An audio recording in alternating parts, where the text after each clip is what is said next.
Welcome to SAM Conversation, an online program of South Asia Monitor.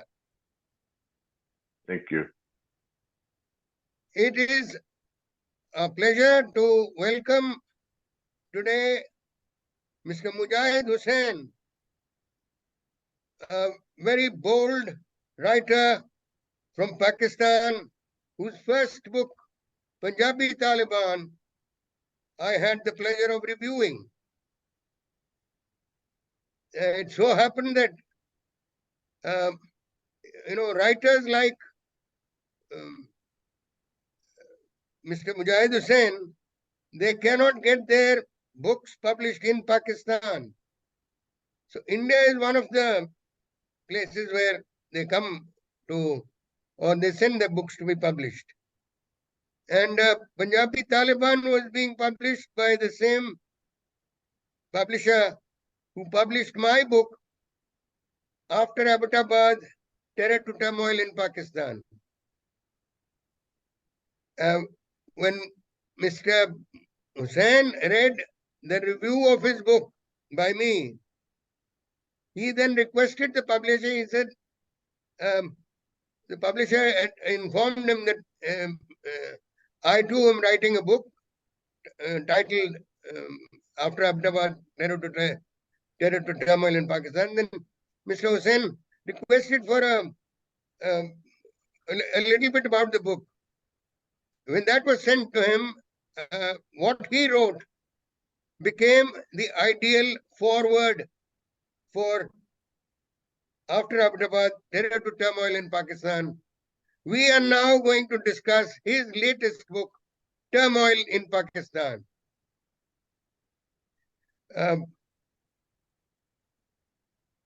Mr. Hussain, will you please start with, let's say, which is the period that you are covering in your book? आपका कब इसकी शुरुआत कब से है?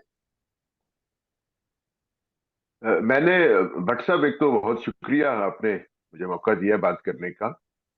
ये किताब शुरू मैंने की है, बुनियादी तौर पर ये जो किताब है इसका उन्वान इस तरह है कि दिवालिया पाकिस्तान, उर्दू में हम इसको कहते हैं कि हम दिवालिया हो चुके हैं। दिवाला निकल गया। और दिवालिया माशी तौर पर नहीं है, समाजी तौर पर भी है, सियासी तौर पर। तो इसका जो उर्दू का उन्वान है वो ये है, दिवालिया पाकिस्तान, रियासत, सियासत और समाज के दिवालियापन की दास्तान। मैंने एक कहानी लिखी है पूरी कि हम क्यों जो है एक मुल्क के तौर पर, एक समाज के तौर पर दिवालिया क्यों हुए हैं, कैसे हुए हैं और क्या वजूहात, और अब क्या सूरत हाल है, और आगे हमारे हालात किस तरह बन रहे हैं, और एक रियासत के तौर पर क्या पाकिस्तान इंटैक्ट रह सकेगा। और ये मैं बताता चलूं, हमारे यहाँ क्योंकि बड़ी सादा सी गुफ्तगू होती है टेलीविजन पर, और आमतौर पर बहस मुबासा ऐसा चलता है जिसमें एक दूसरे के साथ बस स्कोर सेटल करते रहते हैं, गहरी बात नहीं करते। तो भट्ट साहब, आज की दुनिया में जो इंटरनेशनल लॉ है वो इतना फ्लेक्सिबल है और इस किस्म का है कि रियासतें अपनी बाउंड्रीज के अंदर ही टूट जाती हैं, उनकी बाउंड्रीज नहीं टूटती। जी हाँ। अफगानिस्तान, लीबिया, इराक, शाम, इनकी बाउंड्रीज वहीं पर हैं, वो एक इंच भी इधर उधर नहीं गई हैं, लेकिन ये रियासतें टूट गई हैं। और खुदा न खास्ता मुझे ऐसे लगता है कि हम भी इसी तरफ जा रहे हैं कि हमारी सरहद को ना इंडिया से कोई खतरा है, ना ईरान से, ना चाइना से, हमने खुद ही इसको अंदर से तोड़ देना है। और जिस तरह के हालात हम बन चुके हैं, जिस तरह हमारी मैशत है, और जिस तरह हमारे यहाँ मुख्तलिफ ग्रुप्स हमने कायम किए हैं, बनाए हैं, कभी वो लश्कर तैयबा है, कभी वो तहरीक लब्बैक है, कभी वो पंजाबी तालिबान है, कभी वो तहरीक तालिबान पाकिस्तान है, और इस सारी सूरत हाल से अब हम बहुत सी चीजें हमारे काबू में नहीं है। और उसका नतीजा क्या निकल रहा है? उसका नतीजा ये निकल रहा है कि आज आपके मुल्क में, आज पाकिस्तान में लॉ एंड ऑर्डर नहीं है। आज लोग एक गलत अनाउंसमेंट सुनते हैं कि क्रिश्चियन ने कुरान की ब्लास्फेमी कर दी है, पूरी क्रिश्चियन कम्युनिटी को जला दिया जाता है, घर जला दिए जाते हैं, गवर्नमेंट नहीं है, आपकी पुलिस वहां नहीं पहुंच सकती, पॉलिटिशियन जो हैं वो बिल्कुल बेबस है।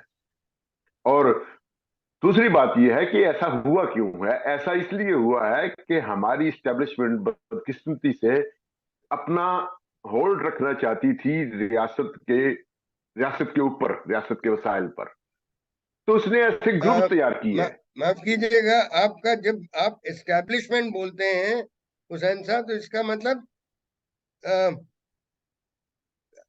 इसका मतलब ये कि सिर्फ सियासती एस्टैब्लिशमेंट के जो अ, हुकूमत करने वाली जो फौज है। देखिए, ये असल स्टैब्लिशमेंट तो हमारे, उसका जो स्टैब्लिशमेंट का जो मरकजी किरदार है वो फौज है। हाँ, उसके उसके फौज के जो है वो अपने इंटरेस्ट हैं। अब फौज ऐसी फौज नहीं है कि जो सिर्फ लड़ने वाली फौज है, अब एक ऐसी फौज है जो कारोबारी शराकतदार फौज, जिसके कारोबार है मुल्क के अंदर, जिसकी सबसे बड़ी प्रॉपर्टीज हैं, प्रॉपर्टी टाइकून है फौज जो है, जो यूरिया खाद बनाती है, जो शुगर मिलें लगाती है, जो है वो पॉप्सकॉर्न तक बनते हैं, और जिसके पास जमीन है। तो आप उसको, वो सिर्फ एक ऐसी फौज नहीं है जो मुल्क की सरहदों की हिफाजत करती है, वो एक ऐसी फौज है जो मुल्क के वसाइल में अपना हिस्सा रखती है। और उसने वो, और इनको बढ़ा रही है। इसके बारे में बहुत सी किताबें आ चुकी हैं। डॉक्टर आयशा सीका की किताब मिलिट्री इनकॉर्पोरेशन सब लोगों ने पढ़ी है कि फौज के कितने ज्यादा जो हैं वो ऐसे महकमे हैं जो कमर्शियल हैं, जो बकायदा बिजनेस कर रहे हैं। हो सकता है हिंदुस्तान में भी हो, या हो सकता है दुनिया में और भी फौजें कारोबार करती हों, लेकिन हमारे यहाँ थोड़े ज्यादा कारोबार है। नहीं, खैर भारत में तो कम से कम जो हमारे फौज है, नेवी में, एयरफोर्स, आर्म फोर्सेस है, उनका तो ना ही सियासत से कोई रिश्ता है और ना ही बिजनेस से कोई रिश्ता है। वो सिर्फ अपना जो जिस जिस ड्यूटी के लिए उनको खड़ा किया गया है वो उसमें शामिल है, उसी में। नहीं, लेकिन हमारे यहाँ ये इनोवेशन है कि हमारे यहाँ कारोबार है। और हमारे यहाँ एक डीएचए भी है, जो डिफेंस हाउसिंग अथॉरिटी है, जो मुख्तलिफ शहरों में बड़ी जबरदस्त किस्म की रिहायशी कॉलोनियां बनाती जी है। हाँ, जी हाँ। तो उसकी वजह यह है कि जब स्टैब्लिशमेंट, ये, अब बात कोई ढकी छुपी नहीं रही भट्ट साहब, कि पाकिस्तान में स्टैब्लिशमेंट हुकूमतें बनाती है, स्टैब्लिशमेंट हुकूमतें तोड़ती है, स्टैब्लिशमेंट अगर नाराज हो तो अच्छी भली चलती हुकूमतों को भी फारिग कर दिया जाता है। और स्टैब्लिशमेंट सिर्फ यही नहीं करती, ये इतनी ज्यादा ताकतवर है कि बाज औकात ये अपनी ताकत की वजह से बहुत बड़े जो है वो मॉन्स्टर भी खड़े कर लेती है। हम्म। मिसाल के तौर पर, जो शिद्दत पसंदी थी, जो फिरका वारियत थी, जो सेक्टेरियनिज्म था, या जो तालिबानाइजेशन थी, इसमें जब आपने मदद की है जो ये नॉन स्टेट एक्टर्स हैं, और इनको पैसा दिया, इनको ट्रेनिंग दी है, इनको, इनके जरिए आपने स्ट्रेटेजिकल डेप्थ आप तलाश करने की कोशिश करते रहे हैं, तो अफगानिस्तान में भी कोई फायदा नहीं हुआ। कश्मीर में जो हुआ है वो आपके सामने भी है, हमारे सामने भी है। और दूसरी बात यह है कि इसी तरह, जैसे ये हमारा इस वक्त जो जेल में बैठा हुआ वाइस साबिक प्राइम मिनिस्टर है इमरान खान, जी हम। अगर अगर स्टैब्लिशमेंट इससे नाराज ना हो जाती और इसको ना उतारना चाहती, तो ये इमरान खान पूरे 1 साल बाद सबसे बुरी सियासी हालत में होता, क्योंकि लोग इससे तंग थे, और इसके पास कोई एक्सपीरियंस नहीं है। अब भी ये जो बातें करता है इमरान खान या उसके साथी, तो ये बहुत सारा यंगस्टर किस्म की सोच है, जिसमें ये डेप्थ नहीं सोचते लोग ना, इनको पता हम है। तो इसके तो ये तो मैं मैं भी कह सकता हूँ कि भारत में हम बहुत लोग, जब ये पहली बारी वजीर आजम बना, तो हमने कहा यार ये क्रिकेट खेलता अच्छा था, ये अब सियासत में बढ़ गया। तो वो शुरुआत में हमने कहा, और जब अ, उसकी परफॉर्मेंस जब थोड़ी देख ली हमने, तो फिर हमने कहा हाँ, जो हमने सोचा था वो ठीक ही था। क्रिकेट में बिल्कुल बहुत अच्छा था, और उसने वहीं रहना चाहिए था, यहाँ नहीं आना चाहिए था। खैर। बस ये एक बदकिस्मती है, हम क्या कर सकते हैं कि हमारे यहाँ जो उसको लेके आए वही उन्हीं ने उसको उतार दिया, जब उसको उतार दिया फिर उन्हीं ने उसको हीरो बना दिया है। आज वो हीरो बन चुका है, वो जेल के अंदर है, और हैरान कुन बात यह है कि आज भी उसके पास कोई प्लान नहीं है। हम्म। आज भी वो ये चाहता है कि ये स्टैब्लिशमेंट किसी तरह मेरे साथ सुलह कर ले और फिर मुझे दोबारा इक़्तिदार में ले आए। आज भी वो यही चाहता है। हाँ। और ये दूसरे जो हमारे नवाज शरीफ साहब हैं जो बाहर बैठे हुए हैं, इनकी सारी जो जिंदगी है वो तो स्टेब्लिशमेंट के साथ ही गुजरी है। जब भी इनको निकाला गया स्टेब्लिशमेंट ने निकाला है, जब भी इनको दोबारा लाई है स्टेब्लिशमेंट ही लाई है। अभी जो शहबाज शरीफ साहब थे, इनके स्टेब्लिशमेंट के साथ जो ताल्लुकात हैं वो तो किसी से ढकी छुपी बात नहीं है। भट्ट साहब उसको भी लेके आई है। वो जो मोहतरम आसफ अली जरदारी साहब हैं जो बज़ाहिर ये शो करते हैं कि वो एंटी स्टैब्लिशमेंट हैं और वो बड़े लिबरल और सेकुलर किस्म के आदमी हैं और कानून, वो बिल्कुल नहीं है। वो मुकम्मल तौर पर एक सौदेबाज है। वो भी उन्होंने 5 साल जो प्रेसिडेंट रहे हैं वो भी सौदेबाजी करके रहे हैं, सबको पता है। अब दोबारा वो उनका सौदेबाजी का बाजार गर्म है। उनका तो एक तखल्लुस लग गया था ना।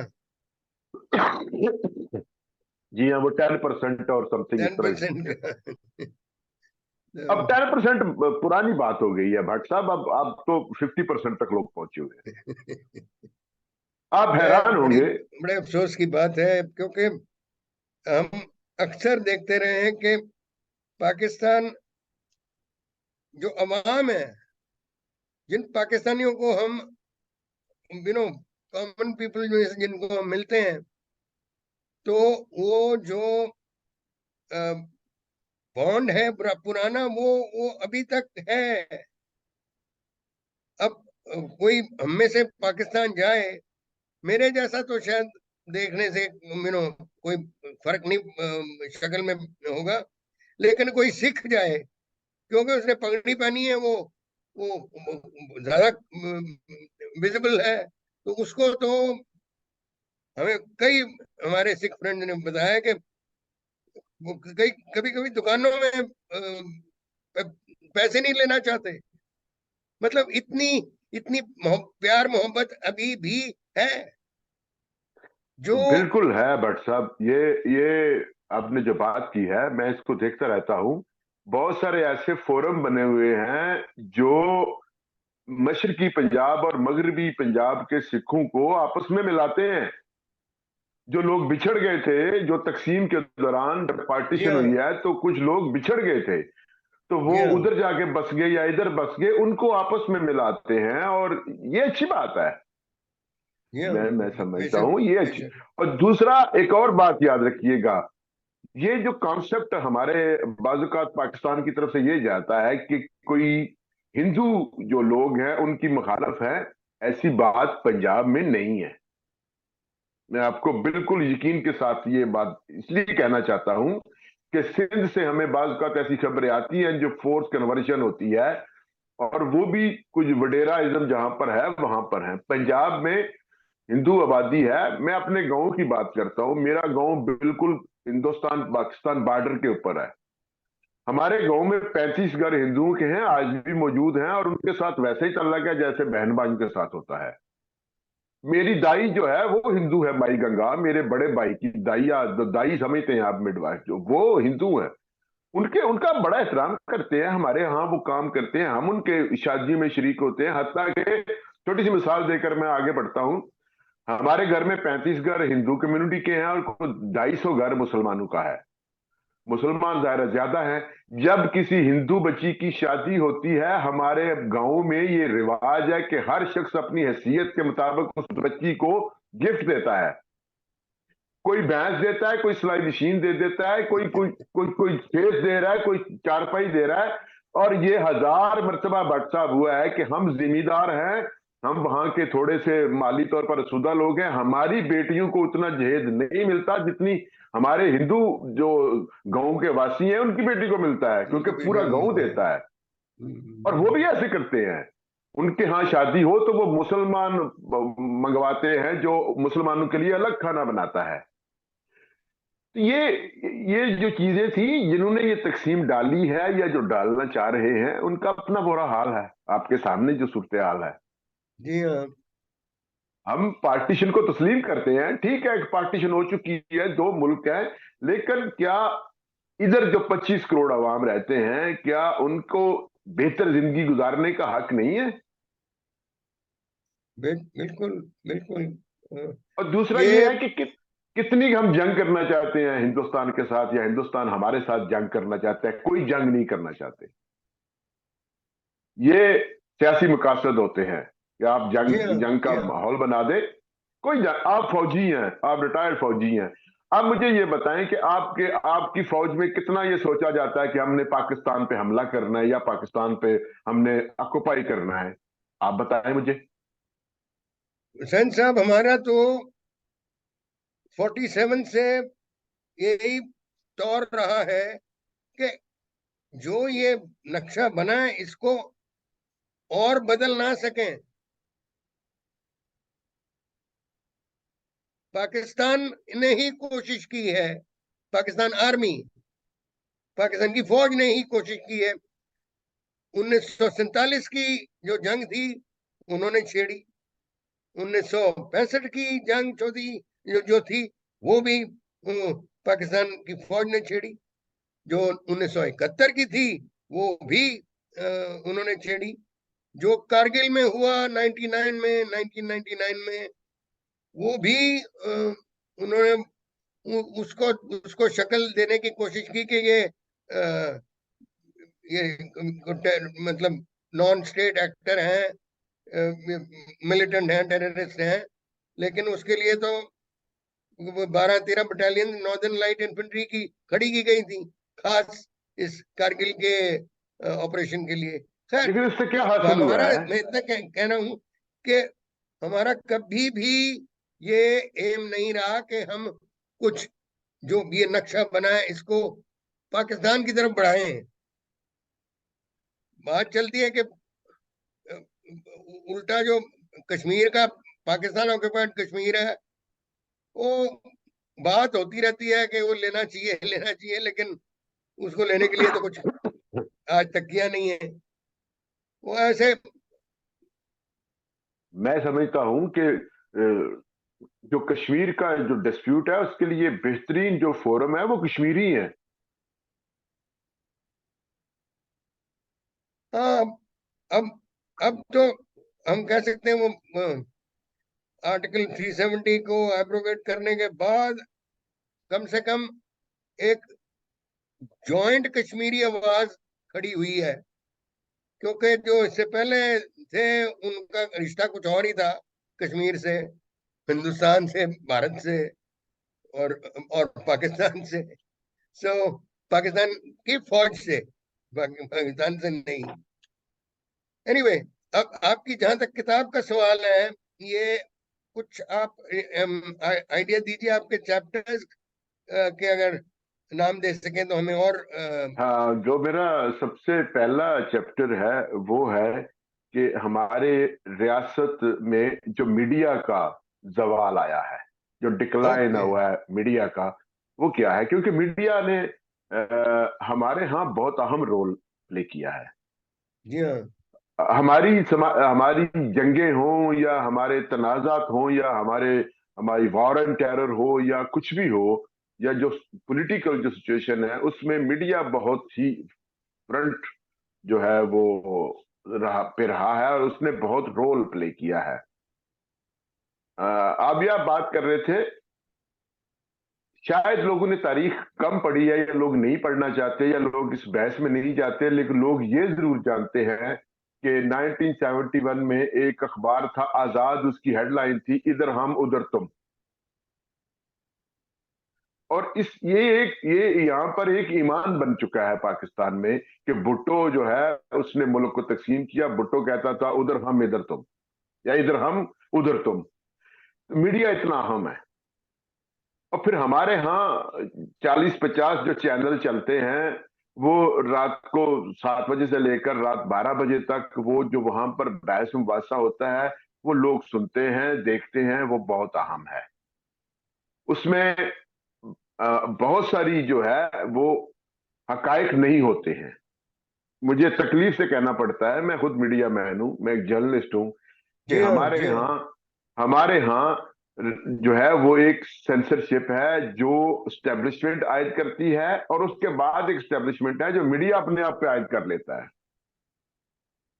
वो तो हम उस पे गुफ्तगू ही नहीं हो सकती। आप क्या बात करेंगे? आप किसी मौजू, आप ब्लास्फेमी पे बात नहीं कर सकते, आप जो है वो बलूचिस्तान पे बात नहीं कर सकते, आप केपी में जो तालिबानाइजेशन है उस पर बात नहीं कर सकते, आप अफगानिस्तान की जो सिचुएशन है उस पर बात नहीं कर सकते, आप अलकायदा का जो मामला है उस पर बात नहीं कर सकते, और आप सिर्फ सियासी मुखालफिन पर बात कर सकते हैं, और वो भी स्टैब्लिशमेंट जिससे चाहे आप वो बात कर। तो इसलिए मैं समझता हूं एक मजमूई तौर पर एक माइंड सेटअप पाकिस्तानियों का बनाने में मीडिया का बहुत अहम रोल है। और मीडिया इटसेल्फ जो है उसकी जो हालत है वो बड़ी हैरान कुन है। और मुझे तो कम मालूमात है इंडिया के बारे में, लेकिन मैं पाकिस्तान के बारे में कह सकता हूँ शायद 1% ऐसे लोग हैं, 1%, जो टीवी के मालकान हैं जिनका ताल्लुक किसी न किसी तरह मीडिया इंडस्ट्री से है,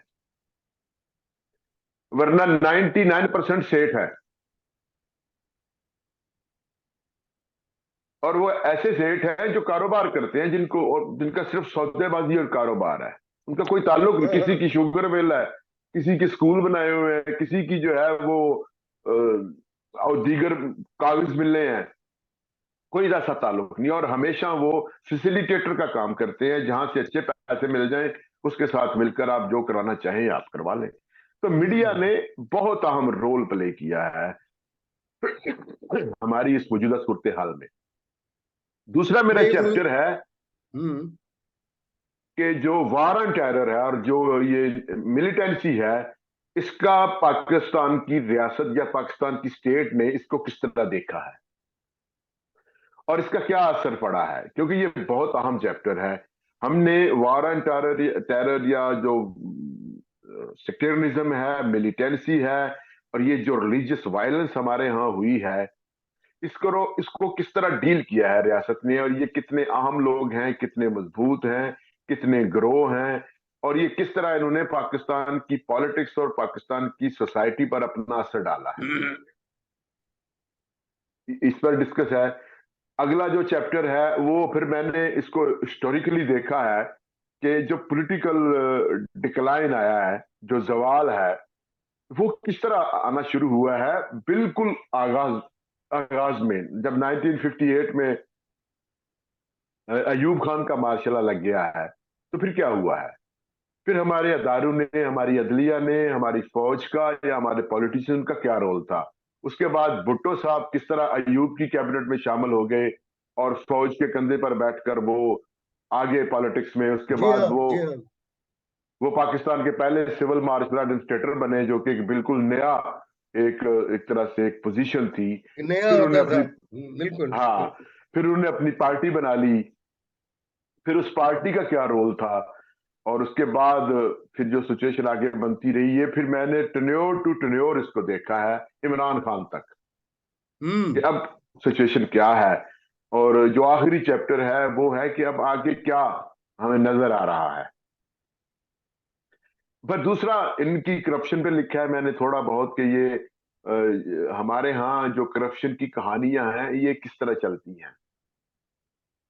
और इसके अलावा दो फौजी जो जर्नैल हैं साबक, उनके भी लिखा है। दोनों बाजवे हैं, एक आर्मी चीफ बाजवा थे, एक और बाजवा थे जनरल आसम बाजवा, जिनकी फैमिली ने और जिन्होंने कोई 100 से ज्यादा पिज्जा बना ले हैं सारी दुनिया में, और हाँ। बहुत बड़ी अंपायर खड़ी कर ली है। फिर ये जी बाजवा हाँ। साहब हैं जो जो 6 साल रहे, हमारे कमर जावेद बाजवा साहब।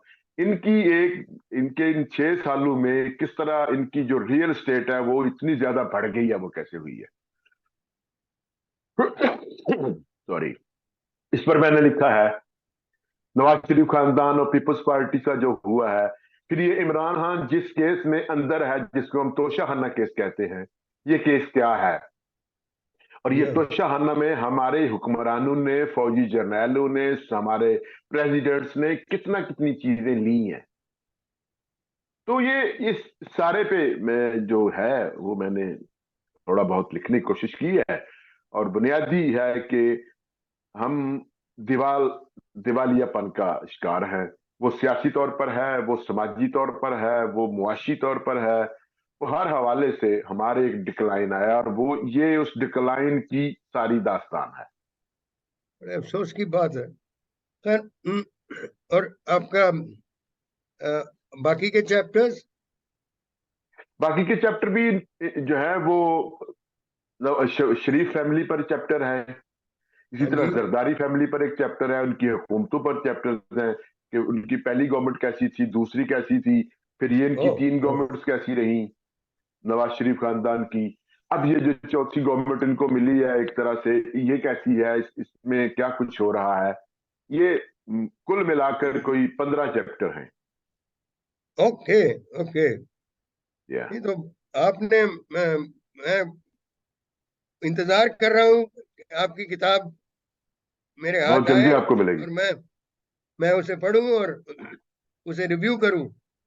जी हाँ, जिस बहुत तरह जल्दी मैंने आपको मिलेगी। जिस तरह मैंने पंजाबी तालिबान को किया था, आपने रिव्यू और किया था। और, और काफी वाइडली छपा था वो। अ, या इन जो अभी इमरान खान साहब की क्या, इनका फ्यूचर क्या दिखता है? फिलहाल तो उनको अरेस्ट किया हुआ है। जी हाँ, वो इस वक्त जाहिर है जेल में है, और उन पर कोई 150 से ज्यादा मुकदमात हैं। ओहो। और वो अगर एक तरफ से उनकी बेल हो जाएगी तो दूसरे मुकदमे में उनको पकड़ लिया जाएगा। हम्म। तो, जिस तरह का इमरान खान की जिस तरह की पर्सनैलिटी है, उससे भी ये महसूस हो रहा है कि वो शायद हाथ नहीं मिलाएगा अभी इनके साथ। ओके। क्योंकि वो एक जिद्दी किस्म का आदमी है, हमेशा से रहा है बतौर हाँ, क्रिकेटर। हाँ। वो एक खास किस्म की जिद उसमें होती थी। फिर अब जो सिचुएशन है उसमें भी उसकी जिद बहुत प्रोमिनेंट है, और वो इनके साथ हाथ नहीं मिलाना चाहता। अगर वो हाथ मिला लेता तो हो सकता है इस वक्त वो जेल में ही ना होता। तो ये तो समझदार हाँ, लोग हैं, शरीफ खानदान और जरदारी। इनको पता है कि कब हमने हाथ दिखा देना है, कब हाथ मिला लेना है। मिला लेना। तो उसको भी शायद इन चीजों का नहीं पता। लेकिन जो ऑन ग्राउंड सिचुएशन है इस वक्त, अव्वल तो ये बहुत बड़ा सवाल है कि क्या इलेक्शन फेयर होंगे, फ्री होंगे। अगर फेयर एंड फ्री इलेक्शन होते हैं तो इमरान खान बड़े बड़े मार्जिन से जीत जाएगा। हम्म, हम्म। अभी ये मिलकर भी उसको शिकस्त नहीं दे सकते, क्योंकि इमरान खान को हटाने के बाद जो डिबैकल हुआ है, ये जो 1.5 साल गुजरा है, इसमें लोगों की जिंदगी बहुत ज्यादा तंग हो गई है। लोग मुश्किल में हैं। लोगों के पास आटा नहीं है, आटा की हाँ, महंगा हाँ, है। वो सुन रहे हैं पेट्रोल हम। जो है वो 300 से ज्यादा हमने हो गया है। ओहो, डॉलर ओहो। जो है वो 300 से ऊपर है। और एक्सपोर्ट इंपोर्ट जाहिर इस पे बहुत असर होता है जब डॉलर की प्राइस बढ़ती है। तो हर चीज महंगी है, जॉब्स नहीं है, परेशानी है लोगों में। तो इस सूरत में लोग समझते हैं कि इस सारी मुसीबत की वजह ये एक तो दो खानदान है, शरीफ खानदान और जरदारी खानदान। और तीसरी बड़ी जो तब्दीली आई है वो ये आई है कि पहली मर्तबा अवाम ये भी समझना शुरू हो गए हैं कि इस मुसीबत की वजह कुछ फौजी जर्नैल भी है। तो ये मैं समझता हूं जो तस्वुरात बन रहे हैं लोगों के, इसके तहत अभी शायद इमरान खान को किसी इलेक्शन में डिफीट करना मुमकिन नहीं है। ओह, ओह। हाँ, उसकी पार्टी तोड़ दें, जैसे कि आधी से ज्यादा तोड़ चुके हैं। उस पर मुकदमात हो, लंबी जेलें हो जाएं उनको, वो जेल से बाहर ना निकले, या पार्टी पे बैन लग जाए और अदालतों को और अदारों को मैनेज कर लिया जाए, तो पॉसिबल है 5-10 साल के बाद लोग इमरान खान को भूल जाए। लेकिन मुझे इतनी जल्दी लगता नहीं है कि अभी वो साल 2 साल या ये जो वक्त आने वाला है 4-5 साल, इसमें इमरान खान को कोई सियासी तौर पर ये गैर मकबूल कर देंगे, ये मुमकिन नहीं है। और हाँ, खुद इमरान खान साहब जो है, उनके बारे में भी कोई पेशीनगोई नहीं की जा सकती, क्योंकि वो बाजुकात बड़ी ऊंची बातें करते हैं, बाजुकात बिल्कुल उनको मालूम नहीं होता, और अक्सर औकात वो ये भी कहते हैं कि जो मैं जानता हूं वो कोई और नहीं जानता है, मैं वेस्ट को वेस्ट से बेहतर जानता हूं, मैं सब कुछ। तो इस सारी सूरत हाल में इमरान खान की तरफ भी हमें बाजुकात अंधेरा नजर आता है कि एक तो वो पार्टी सही मानों में बना नहीं सका है, हाँ, दूसरा ये है कि वो इतने ज्यादा जज्बाती हैं, इतने पुरजोश हैं, इतने झगड़ालू किस्म के लोग पार्टी में शामिल हैं कि वो ट्विटर से लेकर सड़कों तक वो एक दूसरे से लड़ते हैं, झगड़ते हैं, गालम गलौज करते हैं। तो जो ये एक ठहराव होता है, या जो एक स्वभाव है, आप उसको हिंदी में कह लें, जो एक सियासी जो स्वभाव है, वो अभी इनका नहीं बन पाया है। जी हाँ। तो वो ये तो ये तो देखा था हमने, हमें बड़ी हैरानगी हुई थी इंडिया में जब अम, ये ये इनकी पार्टी के नुमाइंदे सड़कों पे आ गए और इन्होंने इतनी हिम्मत की कि फौजियों के घरों को भी थोड़ा उन पे वार किया गया। ये हमें बहुत हैरानगी हुई इसकी। और अब हम वो मैं समझता हूँ भट्ट साहब, वो एक इंस्पायरेशन थी इनकी तुर्की से, कि जिस तरह उर्दवान के लिए फौज के खिलाफ लोग निकल आए थे और उन्होंने फौज को पीछे हटने पर मजबूर कर दिया था, शायद यहां भी कर देंगे। ये खान साहब की और उनकी जमात का एक कॉन्सेप्ट था ये, कि ऐसा हाँ, हो जाएगा। लेकिन ऐसा होना मुमकिन नहीं था जिस तरह के हालात हमारे हैं, कि आप आए और आप आके फौज के साथ उसको पीछे ले जाएं, या उसको धकेल दें, या उनको मजबूर कर दें। ऐसा मैं नहीं समझता मुमकिन है, और ऐसा मेरे ख्याल में होना भी नहीं चाहिए कि फौज और अवाम आपस में लड़ पड़े। जी हाँ, जी हाँ। अब जब 1965 की जब जंग हुई थी, उसमें भुट्टो साहब का बड़ा इन्फ्लुएंस था। और भुट्टो जी हाँ। साहब ने कुछ अयूब को अयूब खान को जो कुछ एडवाइस दिया था, वो ऐसा था कि इंडिया को कोई ये प्रॉब्लम नहीं है, ये कश्मीर में कुछ नहीं करेंगे, यहाँ कुछ नहीं करेंगे। और जो बाद में पता लगा कि बड़ा अ, गलत नसीहत दी गई थी उनकी तरफ से अयूब खान को। और नतीजा जमीन पे भी फिर देखा गया कितना कितना कितना नुकसान हुआ पाकिस्तान आर्मी का। खैर, 1971 के बाद जब अ, कुछ साल उसके बाद जब जिया उल हक जब आर्मी चीफ बने, और एक और मतलब समझ लीजिए कि तीसरे तीसरे डिक्टेटर आर्मी चीफ बने, तो ये रिश्ता देखिए कैसे किस तरह वो भुट्टो और जियाउल हक का था। और किस जी तरह हाँ। उसने किस तरह भुट्टो साहब की जिंदगी का खात्मा हुआ, किस तरह ये इन्होंने किया। तो वो एक फ्रॉम वन पॉइंट तो कहते हैं कि जैसे करोगे वैसे भरोगे, ले तक कुछ ऐसा भी था इन दोनों के बीच में। अभी हमें हम बड़े एंक्शस हैं इंडिया में कि किस तरह की सरकार बनेगी। कुछ उसमें आप रोशनी डालें। मैं समझता हूं कि सरकार वैसी ही बनेगी जैसी स्टैब्लिशमेंट चाहेगी। हाँ, और या और वो एक तरह से अब ये थोड़ा इसको कोशिश करेंगे कि इस तरह की सरकार बनाई जाए जिसको आसानी के साथ दबाया जा सके। या अगर अगर कोई हाँ, वो एक तो गिरोह, बिल्कुल जो हाँ, अगर एक गिरोह उठता है तो उस गिरोह को रोकने के लिए दूसरे गिरोह को पीछे कर लिया जाए। जिसकी मिसाल ये है कि जब